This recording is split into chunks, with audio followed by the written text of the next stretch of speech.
चलिए नेक्स्ट हम लोग जो है ब्रिज रेक्टिफायर के बारे में बात करेंगे। आज हमारा तीसरा लेक्चर है ब्रिज रेक्टिफायर का। ठीक है दोस्त, ध्यान से देखिएगा, लास्ट रेक्टिफायर है ये और इसके बारे में हम जानते हैं डिटेल में। जैसा कि पहले जो भी हम लोग जो है रेक्टिफायर पढ़े हैं इसमें हम बताया कि आउटपुट हमारा जो है एक में हाफ वेव रेक्टिफायर रहा है, इसका नाम था हाफ वेव रेक्टिफायर, और दूसरा हमारा फुल वेव रेक्टिफायर है। इसमें हमने उसमें कहा कि वो एक उसमें अलग प्रकार का एक ट्रांसफार्मर यूज होता है, सेंटर टैप ट्रांसफार्मर, और ये भी हमारा जो है फुल वेव रेक्टिफायर है। ये भी क्या है, फुल वेव रेक्टिफायर है, लेकिन इसमें उससे क्या डिफरेंट है, उसमें हमारा नॉर्मल ट्रांसफार्मर स्टेप डाउन प्रयोग करेंगे और नॉर्मल ट्रांसफार्मर के बावजूद इसमें हमारा जो डायोड की संख्या होगा वो 4 होगा। कई बार इसे पूछा हुआ है कि ब्रिज रेक्टिफायर में, या ब्रिज रेक्टिफायर क्यों कहते हैं, तो ब्रिज रेक्टिफायर में 4 डायोड, और वो डायोड हमें इस तरीके से अरेंज करते हैं जैसे व्हीटस्टोन ब्रिज बनता है। व्हीटस्टोन में एक और परिपथ पढ़ना है बेसिक या डीसी थ्योरी में, जहाँ पर उसका टॉपिक है व्हीटस्टोन ब्रिज। बेसिकली वो रेजिस्टेंस को मेजर करता है, उसी टाइप के यहाँ पर ब्रिज जैसा बनाया जाता है, इसलिए इसका नाम पड़ गया है ब्रिज रेक्टिफायर। ठीक है, तो कितना डायोड यूज करेंगे, 4 डायोड, है ना। अब 4 डायोड को यूज करने के बाद इसका हम देखेंगे कार्य प्रणाली कैसे ये काम करता है। एक समय में 2 डायोड कार्य करेगा, एक समय में 2 डायोड काम करेगा। मतलब कि जब इसमें हम इनपुट देंगे धन, तो हमारा 2 डायोड काम करेगा। जब नीचे वाला पोर्शन का साइकिल का वो काम मतलब जब देंगे तो हमारा दूसरा डायोड 2 काम करेगा। ठीक है, ये चीज और है, अगर हम सारे वाले अगर हम रेक्टिफायर की बात करें, जैसे हाफ पढ़ा और ये फुल है, तो ये सबसे अच्छा माना जाता है रेक्टिफायर। क्यों? क्योंकि इसमें नॉर्मल ट्रांसफार्मर यूज होता है और साथ साथ में इसका जो सर्किट बनता है वो छोटा बनता है, और कहीं पर अगर इसको अरेंजमेंट करें तो छोटा है। ये ज्यादा वोल्टेज को भी रेक्टिफाई कर सकता है, ज्यादा मात्रा को भी। ठीक है, और ये जो है ज्यादातर प्रयोग इसी को करते हैं। सेंटर टैप में कंडीशन क्या है कि उसके लिए केस अलग है, क्या ट्रांसफार्मर यूज करना पड़ता है, वो भी अलग तरह के। हालांकि ट्रांसफार्मर इसमें भी यूज करते हैं, लेकिन वो हमारा नॉर्मल ट्रांसफार्मर स्टेप डाउन होता है। तो जितने भी आपका रेक्टिफायर इधर है, जैसे एग्जाम्पल्स में अगर हम बात करें तो मशीन में भी हम यूज करते हैं रेक्टिफिकेशन के लिए, या हम स्टेबलाइजर हो या टीवी हो, जहां पर भी हमें पावर को रेक्टिफाई करना होता है, मतलब एसी से डीसी करना होता है, तो अक्सर हम क्या यूज करते हैं, ब्रिज रेक्टिफायर यूज करते हैं। ठीक है, ब्रिज रेक्टिफायर में हालांकि देखा जाए कि सर आउटपुट में मतलब कि सेंटर टैप में इसके में कोई फर्क होता है, तो नहीं, है ना। कल हमने जो है कई चीजों को डिस्कशन किया था, आज भी डिस्कशन करेंगे क्योंकि लास्ट ब्रिज है। अब देखते हैं इसका कार्य प्रणाली। ठीक है, तो अगर इस ब्रिज में पहले यहां से देखिएगा कितना डायोड है, ये आपका D1 है, और ये आपका D2 है, और ये आपका D3 है, और ये आपका D4 है। ठीक है, देखिएगा अगर हम ये धारा यहां से AC देते हैं, देखिएगा मेनली इसमें कार्य ही है। अगर हमारा ये धारा, ये पॉजिटिव हाफ साइकिल जाएगा, ये वाला हाफ साइकिल कितना जाएगा, तो ये पॉजिटिव और ये नेगेटिव, ट्रांसफार्मर का सेकेंडरी छोर। तो जब ये पॉजिटिव, हाँ देखो ध्यान से, पॉजिटिव ये हो जाएगा, यहां से धारा जाएगा ऐसे, तो इधर तो नहीं जा सकता है, लेकिन इधर जाएगा। मतलब कि D1 से होते हुए फिर कहां जाएगा, लोड पर, और लोड से होते हुए फिर कहां जाएगा, D3 में। डी ध्यान से देखो, D3 में, और D से के बाद फिर हमारा क्या यहाँ आ जाएगा। तो हमने क्या देखा, नहीं, क्योंकि यहाँ पर हमारा और इधर से आ रहा है, तो इधर कैसे जा सकता है, इधर से जब, सुनिए देखिए, जब इधर से हमारा इनपुट आ रहा है तो इधर कैसे जा सकता है, तो फिर हमारा यही ऑप्शन है, इस तरीके से यहाँ निकल जाएगा।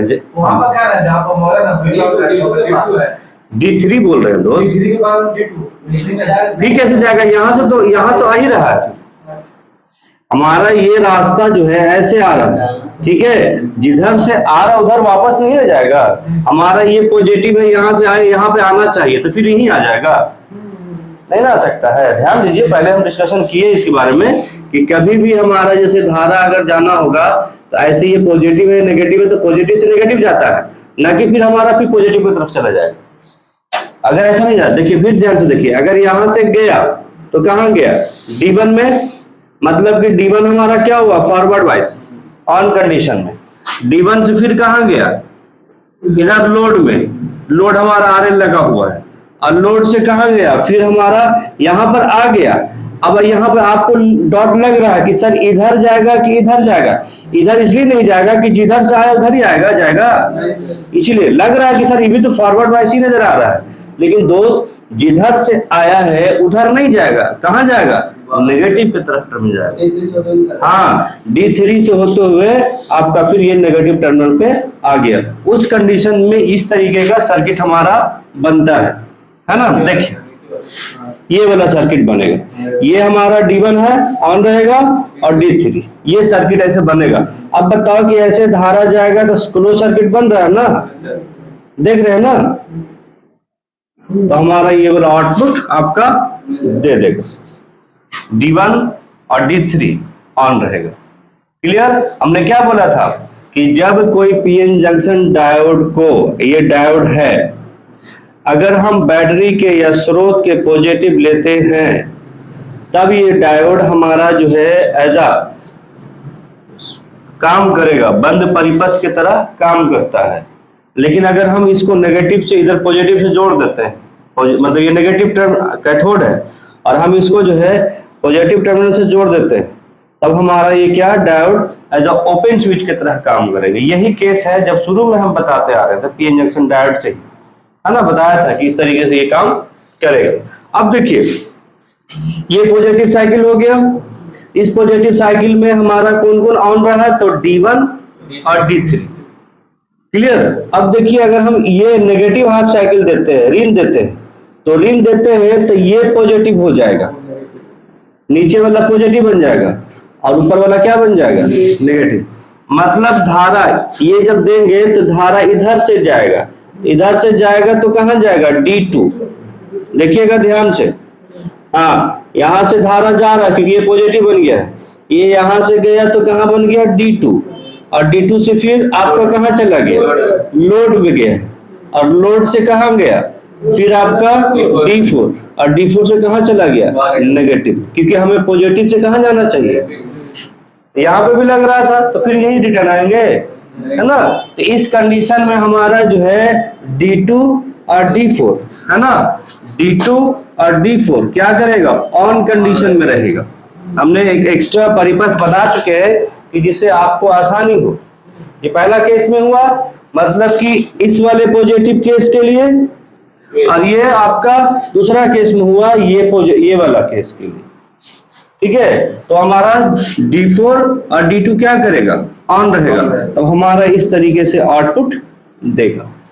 क्लियर। तो ये हमारा रेक्टिफायर, ब्रिज रेक्टिफायर का सर्किट डायग्राम है, और हम जो जो कंपोनेंट यूज करते हैं वो मेंशन कर दिया है, और साथ साथ में कैसे ये काम करेगा अलग अलग परिपथ के रूप में बना दिया है। एक परिपथ ये है, दूसरा परिपथ ये है। पहले कंडीशन में कौन सा डायोड ऑन रहता है, कौन सा डायोड काम करेगा, कौन सा डायोड से होते हुए धारा जाएगा, कौन सा डायोड हमारा एसी को फिल्टर करेगा, सॉरी रेक्टिफाई करेगा, ये डायग्राम ऑपरेट बनाया है। और साथ साथ में दूसरा केस में कौन कौन सा डायोड हमारा काम कर रहा है, ये दूसरा फिगर से। तीसरा हमारा फिगर है, ये आउटपुट के रूप में दे रहा है ना, ये आपका इनपुट ऐसे जा रहा है और ये आपका आउटपुट में बना भी दिया है कि इस पॉजिटिव हाफ साइकिल के लिए D1 और D3 ऑन रहेगा, जबकि इस नेगेटिव के लिए, हालांकि बन जा रहा है पॉजिटिव, इसके लिए हमारा D2 और D4 ऑन रहेगा। ये इसका वर्किंग हो गया। तीनों रेक्टिफायर को हम फिर से कंबाइन करते हैं। सबसे पहले अगर हम बात करते हैं आवृत्ति के बारे में, इससे पहले हम चर्चा नहीं किया था, लेकिन सुन लीजिए ध्यान से। फ्रीक्वेंसी क्या होता है कि अगर हमारे पास हाफ वेव रेक्टिफायर है, हाफ वेव रेक्टिफायर है, और यहां से हम फ्रीक्वेंसी दे रहे हैं 50 हर्ट्ज, नजर आ रहा है दोस्तों यहाँ से, हाँ यहाँ पे हाफ वेव रेक्टिफायर है, यहाँ से हम एसी धारा दे रहे हैं 50 हर्ट्ज, तो बताइए कि आउटपुट क्या होगा। तो याद रखिएगा, हाफ वेव रेक्टिफायर में जितना इनपुट फ्रीक्वेंसी होगा वही आउटपुट होगा, हाँ कोई चेंजिंग नहीं, याद रखिएगा, पूछा वो भी है, आप एकदम से ध्यान से सुन लीजिए। हाँ, अब रही फुल वेव रेक्टिफायर में। फुल वेव रेक्टिफायर तो हमने दो तरह के पढ़ाया है, क्या क्या, एक हमने सेंटर टाइप पढ़ाया है और दूसरा हमने जो है ब्रिज रेक्टिफायर। सेंटर टाइप इससे पहले वाले वीडियो में है, अब ब्रिज रेक्टिफायर आज है। तो जब हम ब्रिज रेक्टिफायर में मींस फुल वेव रेक्टिफायर में अगर हम 50 हर्ट्ज देते हैं, 50 फुल वेव रेक्टिफायर में अगर हम 50 हर्ट्ज देते हैं तो हमारा कितना हो जाएगा, तो याद रखिएगा डबल हो जाएगा 100 हर्ट्ज। हाँ, फ्रीक्वेंसी को क्या करता है, डबल करता है। क्लियर, ये चीज हो गया, फ्रीक्वेंसी की बात हो गई। अब हम बात करते हैं करंट के बारे में, क्योंकि ये हमारा जो है रेक्टिफायर है, ठीक है, और यहां से एसी आ रहा है, यहां आई है एसी आ रहा है, और ये आपका आउटपुट है डीसी, ठीक है। तो अगर चाहते हैं, अगर ये आपका हाफ वेव रेक्टिफायर है, रेक्टिफायर हाफ वेव रेक्टिफायर है और ये एसी आ रहा है डीसी, तो अगर चाहते हैं कि सर बताइए कि हमको डीसी का मान कितना निकलेगा, तो हमने इससे पहले वाली वीडियो में डिस्कशन किया है। पहले देखिए कि है कौन सा रेक्टिफायर, तो हाफ वेव, तो कुछ नहीं करना है, आपको आई एम रखना है, अब बटा पाई यूज करिए। कहेंगे सर आई एम क्या हुआ, तो उच्चतम धारा, मैक्सिमम धारा। अगर न्यूमेरिकल देगा तो आई एम का वैल्यू दे देगा। जैसे ये यहां से लेके यहां तक उच्चतम धारा कितना है, ये धारा याद रखना है, ठीक है, और आई एम बटा पाई यूज करिएगा, आपका डीसी निकल जाएगा। इसके अलावा एक और ऑप्शन में बताया था कि आई डीसी निकालने के लिए 0.318 और आई मैक्स से मल्टीप्लाई कर दीजिए, तब भी आपका आईडीसी निकल जाएगा। ये हुआ हाफ वेव रेक्टिफायर के लिए। इसी तरीके से अगर हम बात करते हैं फुल वेव रेक्टिफायर के लिए, ठीक है, तो फुल वेव रेक्टिफायर क्या करता है, यही डीसी निकालना है, तो उसी फॉर्मूला से बस खाली 2 से मल्टीप्लाई कर दीजिएगा, ठीक है, 2 से मल्टीप्लाई कर दीजिएगा, चाहे ये सेकंड वाला फॉर्मूला में चाहे इसमें। इसी तरीके से ये करंट हुआ, ये करंट हुआ डीसी करंट, यही फार्मूला हम डीसी वोल्टेज में भी यूज कर सकते हैं अगर डीसी वोल्टेज मांगेगा तो, ठीक है, या डीसी वोल्टेज मांगे, याद रखिएगा। और चाहे अगर हमें करंट मांग रहा है या औसत मांगे, तो औसत में भी हम क्या कर सकते हैं, निकाल सकते हैं। अब रही बात इफिशियंसी, बहुत बार पूछ चुका है, इससे पहले वाले वीडियो में थोड़ा सा हम मिस्टेक किया था इफिशियंसी के बारे में, लगता है 41.6 बताया था, नहीं 40.6 होगा। हाँ 40.6 होगा हाफ वेव के लिए, अगर फुल वेव करिएगा तो 2 से गुना कर दीजिएगा, है ना, डबल कर दीजिएगा। ये आपका क्या हो गया, फ्रीक्वेंसी हो गया, ठीक है। बाकी डिटेल अगर हम लोग जो है अब, और मेरे ख्याल से तो सारा कुछ हो ही गया है, कुछ डॉट रहेगा तो कमेंट करना है, आप लोग बोलिए। और दूसरा चीज, नेक्स्ट हमारा जो वीडियो बनेगा वो आपका फिल्टर से बनेगा, फिल्टर से तो ही बनेगा, ठीक है। यहीं पे स्टॉप करते हैं।